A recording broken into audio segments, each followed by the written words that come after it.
Boom, and welcome back to another episode of Seminoles Sideline 365. As you can tell, next to me is the old man. So if you're new to the show, this is the oldest living. Well, no, I was proven wrong. Someone else I found was older than him. Yeah, we don't know. That wasn't verified. He's one of the still oldest living Florida State fans of all time. He's back. And alumni. There you go. So the University of Colorado alumni. Both. Okay. Nobody cares.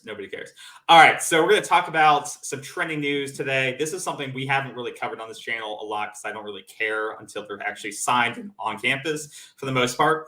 But Destyn Hill, news is now, it seems like he's finally in the directory, the school directory, which means it's pretty serious that he's going to be enrolled in some classes. Okay, I'm just saying what we're going to talk about. We're going to talk about that. Destyn Hill is not enrolled in the student directory. Destyn Pazon is in. Destyn Pazon. Yeah, okay, go ahead. Go ahead. So we're going to talk about that. We're going to talk about the impact it could have on recruiting, impact it could have on the season. Those are the three things we want to get through today. We're going to try to make it short and brief because you're going to have to watch 1,000 videos on this guy. So you want to get straight to the point and talk about it. So with that, what is your initial impression when you heard the news? You let me know whether it was trending last night because I try to not be on Twitter because you hear the same things over and over. What were your initial reactions when you saw that this was actually looking official and that his legal name was in the student directory yesterday? You know what my reaction was? Yeah. I'm serious. And I put that out on Twitter. I mean, everybody thinks this guy, Destyn Hill or Destyn Pazon, which is in the student directory. Okay. This thing is like some kind of a myth. It's kind of like that thing. Remember years ago, Slender Man, that's mysterious figure in the woods that nobody could really put their finger on. They couldn't really get pictures of the guy and so on.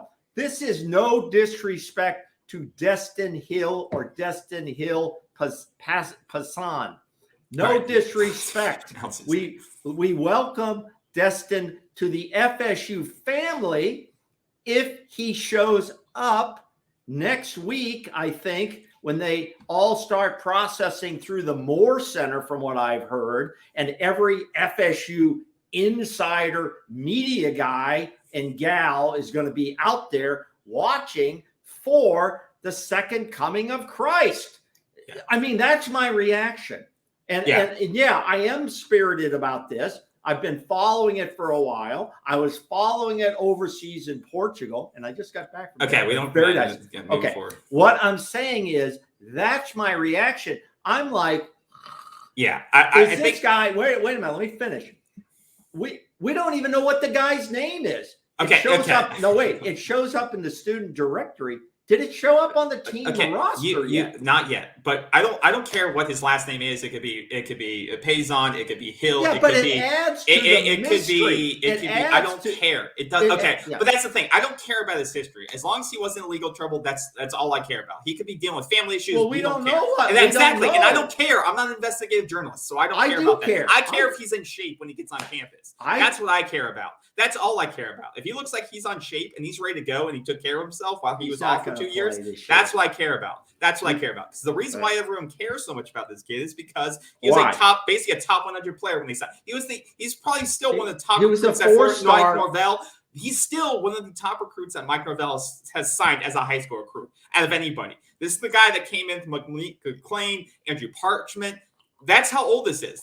Both those guys are gone, right? And he came with Josh Burrell, who still hasn't really gotten healthy enough to play or make an impact on this team. Out of receiver recruits signed out of high school, this is the top-rated guy, probably top-rated recruit that Florida State signed in a while. And that's why it's so big. And people want to see, can this guy really put together? Because out of high school, he's a 1,000-yard receiver, 14 plus touchdowns. He had big star potential. And that's what they're looking for Florida State to sign in the future, right, out of high school, not just in the portal where they've gotten most of their success, but this is a high school guy that Mike Norvell was able to pluck out of LSU, Alabama. Big programs are going after this kid, and that's what people want to see. Now, some people were just transfixed on weekly updates and monthly updates. Where's this kid? Where's this kid? And I don't really get that, but it's because of the potential that this kid could have. This wasn't like some 3-star defensive lineman that, is going to have to. I mean, this is a kid that within a year could be a big play receiver if he stayed in shape, if he kept his body right. I don't think, and let's move that to the next point here. is. Well, wait a minute. When do I get a chance to talk? Okay, what do you want to say? What do you, I don't want to spend 30 minutes talking about this. Well, I want to debate a little bit what you just said, that nobody cares about where he's been the last 2 years. Oh, I care.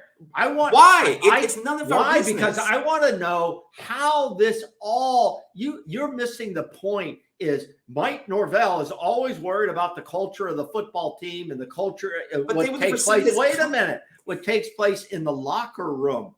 If we don't know anything about this guy, what has he been doing for the last 2 years? You have no right to know. I bet Mike Norvell knows because he controls that scholarship. He knows. Of course he does. Just like you, my boss knows what I'm doing every day. You don't know what I'm doing at work. I bet Mike Norvell knows what his player is doing every single day if he's keeping them on scholarship. Why would we know? Most players that come into the program, we have kind of an idea of where they've been. Has he been in school at a junior college? Has he played any snaps in the last 2 years? I think it is relevant. I mean, that's what we do. We try to figure out. I'd like to know about the kid. I'd like to know who he is. From all indications, he wasn't in community college. He wasn't playing football. He'll come in with 4 years of eligibility still left. That is so what has he been doing? What's Florida State media? Once again, has he been working someplace? Is he helping family? That is all speculation, and I don't feel like speculating on it because I'm not speculating because I don't know. You're saying that it has. I haven't found anything online. Exactly. Which is why I don't feel like speculating. You know what's kind of weird is the big insider programs, media programs that follow FSU, they have no reporting on it either that I've seen. They don't even address it, which is kind of weird.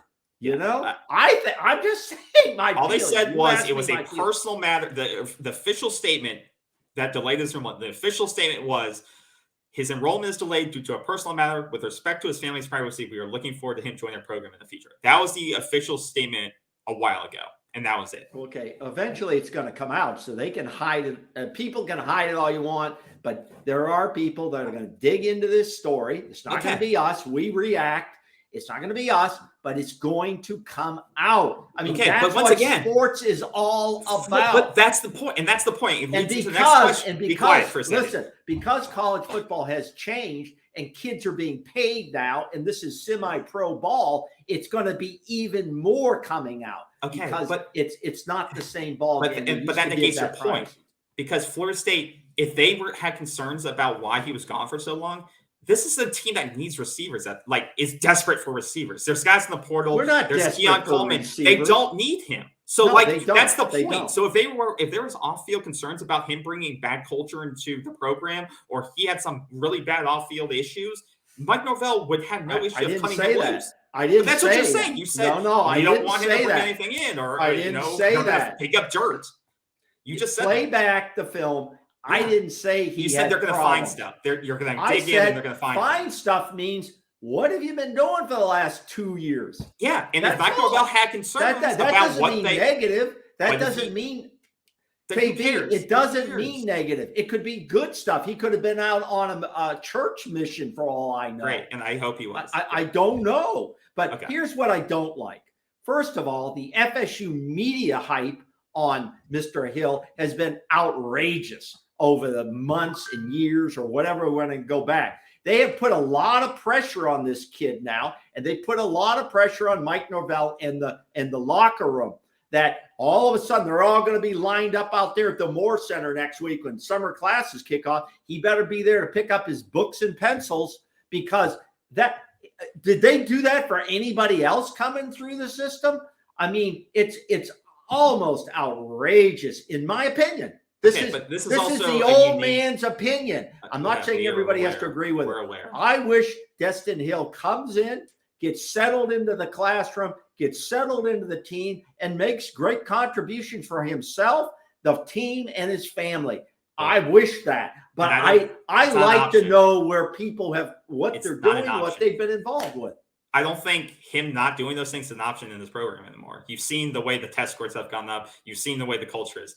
guys that don't do that, whether it's Destyn Hill or anybody else, they don't do those things the right way, they're out. I agree. And it should be that way. It's not like I don't think he's going to get special treatment once he's on campus. That's not the deal anymore. No, so I didn't say he was going to get special treatment. I'm saying the media hype outside on this campus has been over the top for one player that hasn't played in 2 years coming in here. And I'm wondering how the rest of the locker room and team, in fact, I saw it online. Well, some fans said we should give him the number 2. We shouldn't give him anything. Can we talk about that? Let's go to progression. Let's talk about each player earn a number. That's old school. I'm old school. Okay. This stuff of giving people stuff is like giving a trophy to every kid at 5 years old because they all participate. Okay, all right. I think you need to get off Twitter a little bit because I don't think fans are going to be deciding who gets numbers. I am on Twitter. All right, so what do you think? Will he have any impact on this upcoming season? Little and none. Okay, I would agree with you there. And unless he's a good punt returner and he can do that, or run back kicks, special teams. He could be a special teams contributor, but is he going to see a lot of reps and catch a lot of balls? No way. No, I think he's going to have to earn on special teams, which I think will be good. And depending on what shape he comes in, I think, he'll have to earn his teeth on special teams because his team luckily does have some good amount of depth on the receiver side. And they have players who've stayed like Darian Williamson and players like that it's their turn. So I think he'll have to earn it on special teams. Now, my biggest question, I don't care about the hype and what he's done, where he's been, the thing I care about is how does this affect the recruitment of Keon Coleman, right? And that's the biggest question for me hear me out here, is that, but you just said people are on Twitter like, oh, they're getting hyped up. We got a receiver now, So it was a numbers game before. You had lost Malik McLean to West Virginia or Penn State in the offseason. You had lost a couple of guys, and you lost mycah Pittman to Utah. It's a numbers game. So now you went to the portal and you got a dynamic, proven receiver like Keon Coleman to come in, visit you, but now he's being recruited by big-time programs as well, Michigan, among others. How does Keon Coleman see this as, okay, some guys? I don't think Keon Coleman's going to be – he doesn't give a crap about this because he's not going to be intimidated by a guy that's proven nothing on the field yet. But does FSU as a team say, okay, well, we got our guy on campus finally. Do we continue to push as hard for Keon Coleman since we have a number back? Or do we continue to pursue hard against Keon Coleman? What are your thoughts there? I think Keon Coleman could, like you just said, could care less.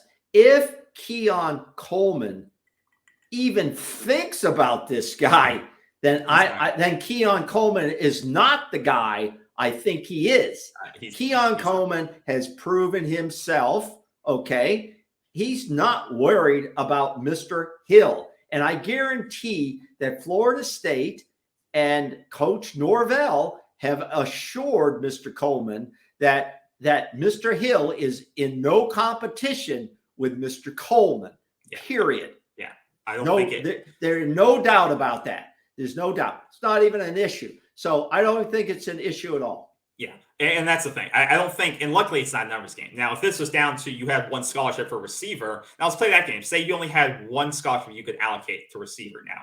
You had Destyn Hill, you're going to have for 4 years, or Coleman, you may have one because he could go pro after the next year if he has another 1,000-yard season. I take Coleman. You would take Coleman for 1 year over Destyn for 4. Absolutely, because I'm fighting for a title, a playoff spot, and I'll take my chances that maybe he stays another year because I'm going to need him in 2024. So let us know in the chat. What do you guys think? Would you take, what do you think of all the news? Are you excited for Destyn? Are you like, it's about damn time? Do you think he'll have any impact on this upcoming season? And then also, who would you take? Destyn for 4 years, Keon for 1 year, if you had to choose one or the other? I know, luckily, we have, I think, 5 available scholarships right now. But if you had to choose one, would you take 4 years with Destyn, 1 year with Keon? Like you said, I think I would go with Keon there's much more proven upside there, obviously, because he's a transfer and we've shown what he's done. But Destyn, he could prove out to be something in a couple of years now. But I would definitely go with Keon in this point. Is there anything final you want to wrap up here on this topic? There's one other question our viewers should comment on. Are they glad the old man is back on the air? I think that's going to be highly debatable. All right. Well, that's going to do it. Like I said, I didn't want to go too long on this topic because there'll be a billion videos on it. So enjoy your time. Let us know in the comments what you think about Destyn Hill finally arriving. Honestly, I'm just glad it's over, and I'm glad he's here. And hopefully, he'll put the time in and he can contribute on special. We'll see. He hasn't sat in the classroom yet. Well, that's true. So we'll see what happens, and we'll update you if anything big happens around this. Take care, everyone. See you in the comments. Goodbye.